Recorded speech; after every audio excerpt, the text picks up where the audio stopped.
देखिए, इस क्षेत्र को समझने के लिए और यहाँ की समस्याओं को जानने के लिए नेतृत्व को और टीम को तो फील्ड में उतरना ही पड़ेगा। जब तक हम धरातल में नहीं जाएंगे कुछ समस्याएं हमारे समझ में नहीं आएंगी, क्योंकि अधिकारी भी कई बार लिपापोती करते हैं और जो धरातल पर मूलभूत सुविधाएं जिस भी वर्ग को चाहिए उसको कहीं ना कहीं वो अनदेखी करने की प्रयास करते हैं।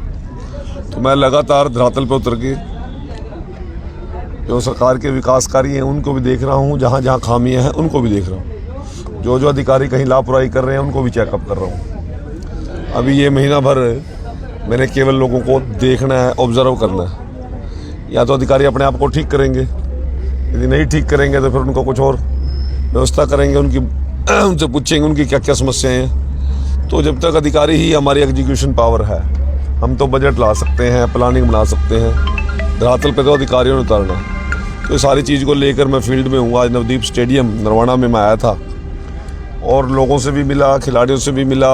भारतीय जनता पार्टी के यहाँ पे हमारे पदाधिकारी भी साथ हैं, प्रशासनिक अधिकारी भी साथ हैं और पत्रकार महोदय भी साथ हैं। उनके पास भी बहुत जानकारियाँ अलग से होती हैं। तो सारी जानकारियाँ मैं एकत्र कर रहा हूँ और शीघ्र ही सभी उच्च अधिकारियों से मिलकर जिस क्षेत्र के अंदर जो समस्या है उसका समाधान करेंगे। तो मैं तो आपको सभी को पता है ना, 18 साल से विपक्ष का जैसा हल्का था ये। और जब कोई वाली वारस ना हो, चाहे घर का हो, चाहे इलाके का हो, चाहे गांव का हो, तो स्थितियां यही रहती हैं। ऊपर भी वही लोग बजट लेके आते हैं जिन लोगों के लीडरशिप मजबूत होती है। अब यहाँ कुछ था ही नहीं, मामला सारा पेंडिंग पड़ा था। तो अब आप लोगों ने मुझे जिम्मेवारी दी है, प्रयास करूँगा कि नरवाना की जो कमियाँ हैं उनको दूर किया जाए, उन समस्याओं का समाधान किया जाए, लोगों को मूलभूत सुविधाएं दी जाए, क्योंकि हम लोगों के द्वारा चुने जाते हैं। जो सुविधाएं हमने जुटानी है लोगों के लिए जुटानी है, नहीं चाहे वो किसी वर्ग है, चाहे खिलाड़ी वर्ग है, चाहे व्यापारी वर्ग है, चाहे मजदूर वर्ग है, किसान वर्ग है, जो भी वर्ग है जिसकी जो समस्या है उसका समाधान करने की हमारी जिम्मेवारी बनती है। तो उसी फील्ड में मैं लगा हुआ हूँ। प्रयास की अभी शुरुआत की है, देखते हैं कहाँ तक सफल हो पाएंगे। परंतु मुझे विश्वास है कि आप लोगों के सहयोग समर्थन से, माननीय नायब सिंह सैनी मुख्यमंत्री जी के सहयोग से आपकी मूलभूत समस्याओं का हम समाधान करेंगे और लोगों को अच्छा नरवाना देंगे, बढ़िया नरवाना देंगे, सुशिक्षित नरवाना देंगे, सुरक्षित नरवाना देंगे और स्वस्थ और स्वच्छ नरवाना। 2014 में जब मनोहर लाल जी की सरकार बनी थी, मैं उसमें मंत्री था। हमने खेल पॉलिसी नहीं बनाई थी और उसका खिलाड़ियों को बहुत बड़ा लाभ मिला।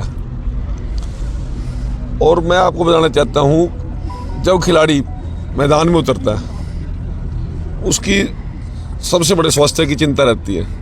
खेलते खेलते चोटिल होते हैं, दुर्घटनाग्रस्त होते हैं, कई बार तो पूरा जीवन व्यक्ति का ऐसी चोट लग जाती है कि पूरा जीवन चला जाता है। तो हमने तय किया था उस समय, जिस दिन खिलाड़ी ग्राउंड में पाँव रखेगा किसी भी एज ग्रुप में, उस दिन से उसका फुल इंश्योरेंस हमारी सरकार करेगी। हमारी सरकार आने के बाद उनकी डाइट मनी बढ़ाई, उसके आने के बाद उनको नौकरी का 4% हमने रिजर्वेशन स्पेशल कोटा दिया खिलाड़ियों को, और जिस लेवल पे वो खेल के आया है उसी लेवल पे उसका तय किया।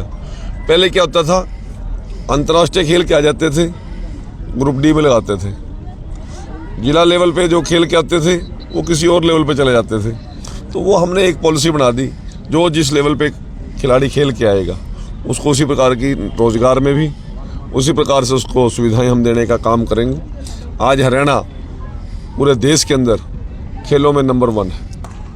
और यदि ओलंपिक की बात करें, एशियाड की बात करें, कॉमनवेल्थ की बात करें, नेशनल गेम्स की बात करें, हरियाणा की पोजीशन हमेशा अव्वल से भी अव्वल होती जा रही है।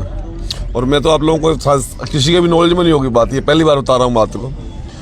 दुनिया में इंडिया में नहीं, दुनिया में किसी भी कंट्री के पास खिलाड़ियों को उतना प्राइज मनी देने का बजट नहीं है जितना हरियाणा ने तय किया है। ओलंपियन के लिए हमने 6 करोड़, कहाँ दीप संदीप जी 6 करोड़ है गोल्ड के लिए, और सिल्वर के लिए 4 करोड़ और ब्रॉन्ज के लिए 2 करोड़ रुपए। इंडिया के अलावा किसी कंट्री में नहीं है। यही पोजीशन हमारी ओलंपिक एशियाड की है और यही हमारी प्राइज मनी कॉमनवेल्थ की है।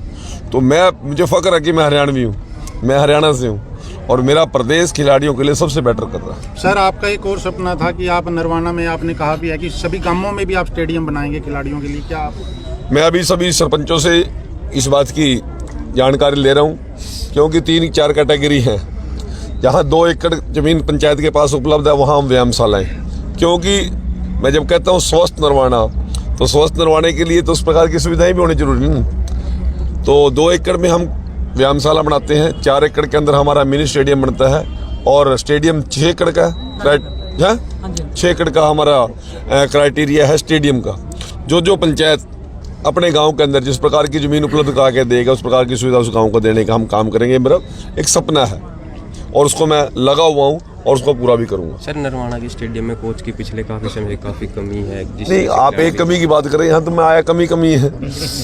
अभी तो सुन के कान दुखी हो गए ना जी। कोई खुशी वाली बात तो बता ही नहीं रहा, सिर्फ ये बता रहे हैं कि इंटरनेशनल खिलाड़ी यहाँ से गए हैं, हॉकी से भी गए हैं, और हैंडबॉल का मैं हाल देख के आया हूँ। उसकी सारा जो फ्लोरिंग है पूरी खत्म हुई पड़ी है, तो कमियाँ ही कमियाँ हैं। इसको ठीक करने का मैं भी प्रयास करूँगा, और आप वासियों को भी एक संदेश देना चाहता हूँ कि मेरे पास भी 24 घंटे और आपके पास भी 24 घंटे।